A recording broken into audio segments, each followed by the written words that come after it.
என் தங்கமே, உன் இல்லத்தில் இருக்கின்ற இந்த கருப்பன் இன்று உன்னிடத்தில் தனிமையில் பேச வந்திருக்கின்றேன். ஒரு உண்மையை உன்னிடத்தில் சொல்ல வந்த இந்த அப்பனை ஒரு நாளும் என் பிள்ளை தவிர்த்து விடாதே.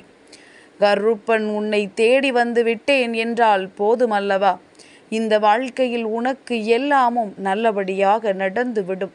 அப்பன் நல்ல விஷயங்கள் நடப்பதை உனக்கு உணர்த்துவதற்காகத்தான் உன் முன்னால் வருவேன் என்பதனை எப்பொழுதும் நீ மறந்து விடாதே. எந்த நேரத்திலும் உன் வாழ்க்கையில் நான் எந்த சூழ்நிலையிலும் எப்பொழுது வேண்டுமானாலும் நீ என்ன கேட்டாலும் அதை நான் கொடுக்காமல் இருந்தது கிடையாது.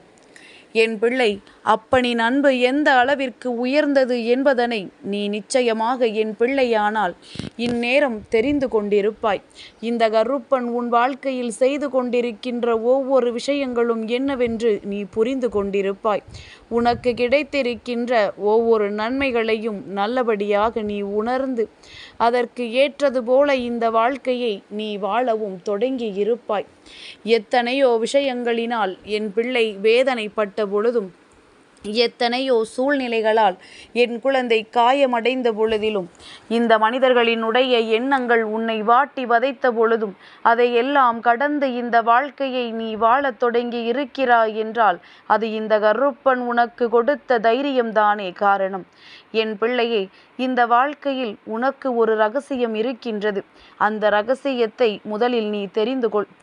ஏனென்றால் இந்த சூட்சமத்தை வைத்துத்தான் இத்தனை காலமும் நீ வாழ்ந்து கொண்டிருக்கின்றாய். அது உனக்கே தெரியாது என்பதுதான் உண்மை. என் பிள்ளையே, எல்லோரும் கஷ்டங்கள் அதிகமாகும் பொழுது சிலர் தன்னுடைய வாழ்க்கையை முடித்து கொள்ள எளிதாக நினைத்து விடுகின்றார்கள். அவர்களுக்கு எதை பற்றிய சிந்தனையும் அந்த நொடி வருவது கிடையாது. நாம் இதற்கு மேலும் வாழ வேண்டாம், நாம் இந்த பிரச்சனைகளை எதிர்கொள்ள வேண்டாம் என்று நினைக்கின்றார்கள். என் தங்கமே, உண்மையில் வாழ்வதை விட சாவதற்குத்தான் அதிகமான துணிச்சல் தேவைப்படுகின்றது. அந்த துணிச்சலே தனக்குள் இருக்கும் பொழுது இந்த வாழ்க்கையை வாழ்வது ஒன்றும் அத்தனை கடினமானது அல்ல என்பதனை உணராமல் இவர்கள் இது போன்று செய்கின்றார்கள். என் பிள்ளையே, உண்மை என்ன தெரியுமா? இது போன்று நினைக்கின்ற குழந்தைகள் ஒரு நாளும் இந்த தெய்வத்தினுடைய பிள்ளைகளாக இருக்க முடியாது. இவர்களுக்குள் ஏதோ தீய சக்தி தான் இருக்கிறது என்று அர்த்தம். அவர்களுக்குள் எதிர்மறை எண்ணங்கள் அதிகமாக வந்து விட்டதனால் தீய சக்திகள் அவர்களுக்குள் எளிதாக நுழைந்து விட்டது என்று அர்த்தம். தெய்வத்தை அதிகமாக நினைக்க தொடங்க வேண்டும். தெய்வத்தின் மீது அதிக அன்பு வைத்து தெய்வமே கதி என்று இவர்கள் சரணடைய வேண்டும். அப்படி செய்தால் மட்டும்தான் இந்த வாழ்க்கை அவர்களுக்கு நல்லதை கொடுக்கும். அப்படியானால் உன் வாழ்க்கையில் இருக்கின்ற ரகசியம் என்ன தெரியுமா? என் பிள்ளையே, நீ தெய்வத்தினுடைய குழந்தை. இந்த கருப்பனினுடைய பிள்ளையான நீ உனக்கு வாழ்க்கையில் எல்லா பிரச்சனைகளிலும் இந்த கருப்பன் உடன் இருக்கிறான் என்பதனை உணரத் தொடங்கிவிட்டாய். அதனால்தான் எந்த ஒரு பிரச்சனைகளையும் கண்டு சட்டென்று துவண்டு போய்விடாமல் எல்லாவற்றையும் நாம் எதிர்கொண்டு விடுவோம் என்கின்ற நம்பிக்கையோடு என் பிள்ளை நீ வாழ்ந்து கொண்டிருக்கின்றாய். நீ வாழ்கின்ற இந்த வாழ்க்கை, உனக்கு கொடுத்திருக்கின்ற இந்த சந்தோஷம் இனி ஒரு நாளும் உன்னை காயப்படுத்தாது. என் பிள்ளையே, ஒரு விஷயம் உன்னை அதிகமாக காயப்படுத்துகிறது, உன்னை அதிகமான வேதனையில் தள்ளுகிறது என்றால் அந்த நொடி நீ என்ன புரிந்து கொள்ள வேண்டும் தெரியுமா? நம்மை காயப்படுத்திய இந்த விஷயத்தை நாம் அதிகமாக சிந்திக்கின்றோம், அதிகமாக நாம் இதை பற்றி யோசிக்கின்றோம். அதனால்தான் நமக்கு இந்த கஷ்டங்கள் மேலும் மேலும் வந்தது என்பதனை நீ உணர்ந்து கொள்ள வேண்டும். இந்த கஷ்டத்திலிருந்து என் பிள்ளை நீ விடுபட வேண்டும் என்றால் இனி ஒரு நாளும் உன் வாழ்க்கையில் நீ இந்த பிரச்சனைகளை பற்றி அதிகமாக சிந்திக்க கூடாது. அடுத்தது என்ன செய்ய வேண்டும், அடுத்தது எதை நோக்கி நாம் பயணிக்க வேண்டும், இந்த வாழ்க்கையில் எந்த ஒரு விஷயம் இன்னமும் நீ கற்றுக்கொள்ள வேண்டும் என்பதை பற்றி மட்டும்தான் உன் மனது யோசிக்க வேண்டுமே தவிர நடந்ததையே நினைத்து நினைத்து என் பிள்ளை நீ அதிகமாக வேதனைப்பட்டு கொண்டிருக்க கூடாது. என் குழந்தைக்கு தான் செய்கின்ற விஷயங்கள் எல்லாவற்றிலும் எப்பொழுதும் ஒரு சந்தேகம் இருந்து கொண்டே இருக்கும். இந்த சந்தேகம் உனக்குள் இருப்பதனால்தான் உன்னால் எதையுமே சரியாக சட்டென்று முடிக்க முடியவில்லை. எல்லாவற்றிற்கும் காலதாமதம் ஆவதற்கு காரணமும் அதுதான் என்பதனை புரிந்து கொள். என் பிள்ளையே, எதற்கு சந்தேகம், ஏன் சந்தேகம்? வெற்றி கிடைக்குமா என்று சந்தேகிக்கின்றாயா? அதற்காகவெல்லாம் ஒருபொழுதும் நீ சந்தேகப்படக்கூடாது. உன்னால் முடியும் என்று செய்ய துணிந்துவிட்ட பிறகு அதை நீ முழுமனதோடு செய்ய தொடங்கத்தான் வேண்டும். ஏனென்றால் உன் வாழ்க்கையில் இருப்பது இந்த கருப்பன் நான் அல்லவா? இந்த அப்பன் உன் வாழ்க்கையில் உன்னோடு இருக்கும் பொழுது உனக்கு எதை பற்றிய வேதனைகளும் எப்பொழுதும் தேவைப்படாது. ஏனென்றால் கருப்பனினுடைய ஆட்டத்தை உன் வாழ்க்கையில் கண்டுவிட்டால் யாராலும் உன்னை நெருங்கிவிட முடியாது.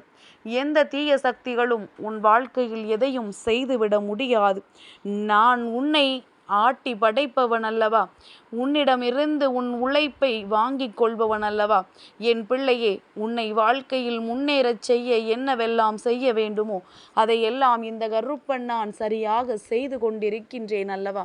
அதனால் நீ எதற்கும் அஞ்சாமல், எந்த ஒரு விஷயத்திற்காகவும் வேதனைப்படாமல், இந்த வாழ்க்கை உனக்கு தருகின்ற ஒவ்வொரு நன்மைகளையும் சரியாக புரிந்து கொண்டு, இந்த வாழ்க்கை உனக்கு தந்திருக்கின்ற ஒவ்வொரு விஷயங்களும் உனக்கு மனதிற்கு நிம்மதிதான் என்பதனை உணர்ந்து கொண்டு எப்பொழுதும் சந்தோஷமாக வாழ்வதற்கு நீ தயாராக இரு.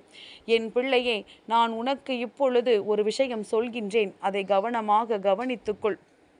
என் குழந்தையே, உனக்கு இப்பொழுது இருக்கின்ற இந்த மனநிலை உனக்கு சரியாக இல்லை. எதையோ பற்றி சிந்தித்து கொண்டு குழப்பமான மனநிலையில் இருந்து கொண்டிருக்கின்றாய். நான் உனக்கு ஒரு விஷயத்தை சொல்லும் பொழுது அதை நீ புரிந்து கொண்டால் நிச்சயமாக குழப்பமடைய மாட்டாய். என் பிள்ளையே, இந்த கருப்பன் என்ன சொல்ல வருகின்றேன் தெரியுமா? நீ நினைத்ததை நான் உன் வாழ்க்கையில் தருவேன். உனக்கானதாக நான் உருவாக்கி கொடுப்பேன். நீ ஆசைப்பட்டது உனக்கு நிச்சயமாக கிடைக்கும். நீ கேட்ட வாழ்க்கையை சந்தோஷமாக வாழ்வாய். அதனால் நீ இப்பொழுது கண்ணீர் சிந்தாதே, எதற்காகவும் வருந்தாதே. உன்னுடைய வேதனைகள் உன்னை வாழ வைக்காது என்பதனை முதலில் புரிந்து கொள். என் பிள்ளையை, கஷ்டப்படுவதும் கண்ணீர் விடுவதும் வாழ்க்கையில் உனக்கு நல்லதல்ல. இதிலிருந்து மீண்டு வர எப்பொழுதும் உனக்குள் இருக்கின்ற துணிச்சலை நீ தட்டி எழுப்ப வேண்டும். நான் இந்த துணிச்சலோடு இந்த வாழ்க்கையை சந்தோஷமாக எதிர்கொள்ளப் போகிறேன் என்கின்ற எண்ணம்தான் உனக்குள் எப்பொழுதும் இருந்து கொண்டே இருக்க வேண்டும். அந்த எண்ணம் உனக்குள் இருக்கும் பொழுது தெய்வத்தினுடைய அன்பு உனக்குள் இருப்பதை நீ நிச்சயமாக உணர்ந்து கொள்வாய். எல்லோருக்கும் இந்த வாழ்க்கை இது போன்ற சந்தோஷத்தை கொடுப்பதில்லை. உனக்கு தெய்வத்தினுடைய அனுகிரகத்தை ஒட்டுமொத்தமாக கொடுத்திருக்கின்றது. ஒன்றல்ல, இரண்டல்ல. என் பிள்ளை, யாரையெல்லாம் வணங்குகின்றாயோ, யாரையெல்லாம் உண்மையாக மனதிற்குள் நினைக்கின்றாயோ அத்தனை தெய்வங்களினுடைய ஆசிகளையும் நீ பெற்றுக்கொண்டிருக்கின்றாய். அதனால் இந்த சூழ்நிலையில் யாரை கண்டும் வருந்தாது. எல்லா சூழ்நிலைகளும் போல நமக்கு இனியும் வாழ்க்கையில் நன்மைதான் நடக்கும் என்பதனை உணர்ந்து கருப்பனை நம்பி நாம் ஒவ்வொரு செயலிலும் இறங்கும் பொழுது நமக்கு வெற்றிதான் நிச்சயம் என்பதனை என் பிள்ளை தெரிந்து கொண்டால் போதும். நீ வெற்றி பெற மாட்டாய் என்று சொன்னவர்கள் வாயெல்லாம் அடைத்து போகின்ற அளவிற்கு நீ இந்த வாழ்க்கையில் மிகப்பெரிய வெற்றியினை பெற்றுவிடப் போகின்றாய். எந்த காலகட்டத்திலும் இந்த வாழ்க்கை உனக்கு சோதனைகளை கொடுத்தது இல்லை என்று நீ நம்பு. அது தந்தது எல்லாம் உனக்கான வாய்ப்புகள். இந்த வாழ்க்கையை எப்படி வாழ வேண்டும் என்று உனக்கு சொல்லிக் கொடுத்த வாய்ப்புகள் என்பதனை நீ புரிந்து கொண்டால் போதும். இதற்கு மேலும் என் பிள்ளை எண்ணி கவலைப்பட வாழ்க்கையில் எதுவுமே இல்லை.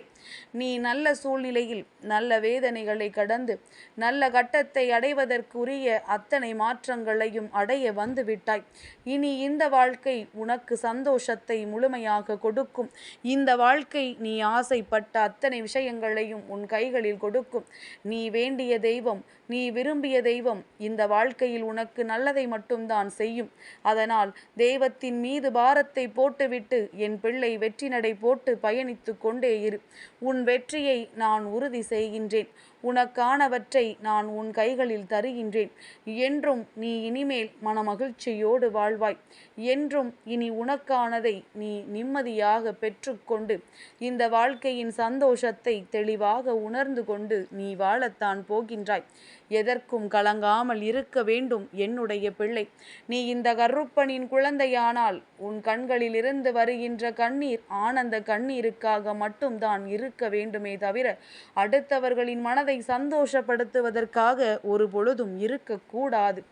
என் தங்கமே, இந்த கருப்பனின் ஆசீர்வாதங்கள் என்றென்றைக்கும் உனக்கு முழுமையாக கிடைத்து கொண்டே இருக்கும்.